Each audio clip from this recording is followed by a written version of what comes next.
All right, let's jump right into this. Welcome to This Explainer, where we're going to trace the absolutely extraordinary evolution of one of history's greatest painters, Johannes Vermeer. You know, we so often think of these master artists as just fully formed geniuses right out of the gate, but the truth is usually way more fascinating.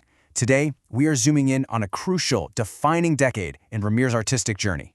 How does an artist go from myth to light? That is the core question we're tackling today. Seriously, how does a young, super ambitious painter who's just trying to fit into the grand historical traditions of his time eventually strip away all that noise to paint pure light and intimate human connection? The visual contrast between these 2 points in his life is just wild. In his early work, you have this quiet, meditative goddess, heavily robed, looking downward. But then, fast forward, and you have this iconic, arresting girl looking directly back at us over her shoulder. It is honestly hard to believe the exact same artist painted both of these. And to really appreciate this transformation, we have a pretty incredible opportunity right now. In a super rare, unprecedented joint exhibition over at the Osaka Nakanoshima Museum, these 2 masterpieces have actually been brought together. For the very first time, you can stand in a single room and physically bridge that gap between Vermeer's origins and his absolute peak. Okay, here's our roadmap. 1. The Osaka Vermeer exhibition. 2. Diana, the young Vermeer. 3. The girl 10 years later. 4. From goddess to girl. Section 1. The Osaka Vermeer exhibition. Bringing these 2 paintings together is a massive deal. We're looking at a gap of roughly 10 years, from right around 1653 to 1665. You are essentially seeing his earliest surviving painting placed right next to his absolute most universally famous one. So this isn't just an art exhibition, it's practically a time machine letting us watch a genius find his true voice. Section 2. Diana, the young Vermeer. All right, so this is Diana and her companions, and it's Vermeer's only known mythological painting. Back then, painting mythological or historical scenes was the big leagues. It was considered the highest, most noble form of art. But Vermeer's take on the Roman moon and hunting goddess, it's highly unusual. Instead of giving us this dynamic, heroic, nude huntress with a bow, he gives us a heavily robed figure just sitting quietly in the shadows. Honestly, the only thing even telling us she's Diana is that tiny, subtle crescent moon on her forehead. Now, here is where it gets really cool. Technical analysis of this painting reveals what we call pensamenti. Basically, these are visible traces of earlier brushstrokes hiding right beneath the surface layer. Originally, Vermeer painted Diana's head upright, with her eyes clearly looking out. But mid-process, he actually changed his mind. He repainted her head to be downcast. He actively chose to amp up the introspective, moody vibe of the painting. He didn't want us locking eyes with a goddess. He wanted us observing a really private, internal moment. And this detail perfectly illustrates how he was blending different worlds. The central action here is a nymph washing Diana's feet. Well, in the Christian tradition, washing feet is this profound symbol of purification and humility. It strongly echoes Mary Magdalene washing the feet of Christ. Add in the white cloth, the brass basin, the thistle plant. These are all classic Christian symbols of mourning and purity. So why merge Roman myth with Catholic symbolism? Well, right around the time he painted this, Vermeer had just gone through a massive life change. He converted to Catholicism to marry his wife. He was navigating a huge shift in his own identity, and we're literally watching that spiritual exploration play out right there on the canvas. The source material for this myth is Ovid's Metamorphoses, specifically, the exact moment right before a hunter accidentally stumbles upon Diana bathing, which triggers this whole dramatic curse. But Vermeer, he entirely avoids that dramatic high point. As our source points out, Vermeer chooses the quiet before the storm. He's not interested in painting the action movie sequence. He paints the suspenseful calm. Section 3. The girl 10 years later.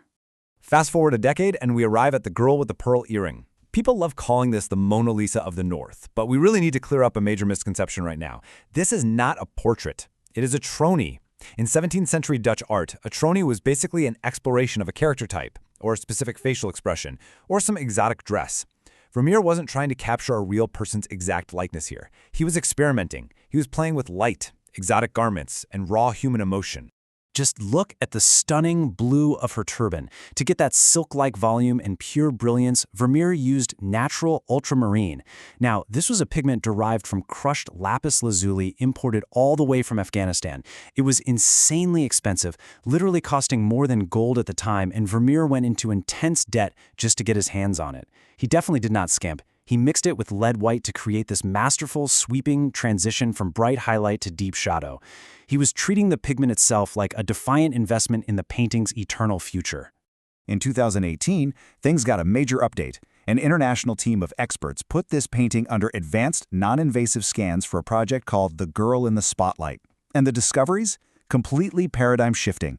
For centuries, everybody thought Vermeer painted her against this empty, dark void, but the scans proved there were diagonal folds of a green carton behind her. The green pigment had simply degraded over time. They also found out she originally had delicate eyelashes. So suddenly, she isn't just floating in deep space, she's in a real physical room, sharing our actual space.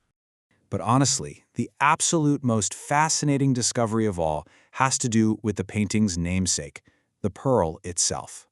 When you zoom in really closely on the pearl earring, you realize it's completely hollow. Seriously, it has no outline, it has no solid center, it is literally just two brushstrokes of light. You've got one bright white highlight on the top left and a soft reflection of her white collar on the bottom. That's it. Your brain actually fills in the rest of the shape. Vermeer managed to create maximum visual impact using absolute minimalism. It's brilliant. Section 4. From Goddess to Girl. When you analyze these two works side by side, the evolution over those 10 years is just stunning. In his early mythological piece, you have 5 figures, completely avoiding our gaze, turning inward with this heavy, religious introspection. But in his later masterpiece, the canvas is stripped all the way down to a single unknown figure. She turns her head in a sharp 3/4 view, lips slightly parted, and she is looking right at us. He shifted from a crowded, allegorical scene into an isolated, luminous moment of direct human connection. Yet despite these massive differences in scale, subject, and composition, they share the exact same artistic DNA. Whether it is a goddess sitting quietly by a stream before a disaster strikes, or a girl turning her head toward a sudden noise in a room, Vermeer doesn't paint events. He paints the suspended, quiet moment. He isolates that tiny fraction of a second where everything is just still, and he preserves it forever. Over the course of just a single decade, Vermeer completely transformed. He realized he didn't actually need ancient gods or crowded forests to make truly great art. All he needed was a single ray of light, a simple turn of the head, and the courage to paint what was deeply, quietly human. And that leaves us with something pretty profound to consider. Vermeer's brilliance was largely ignored for nearly 2 centuries after his death.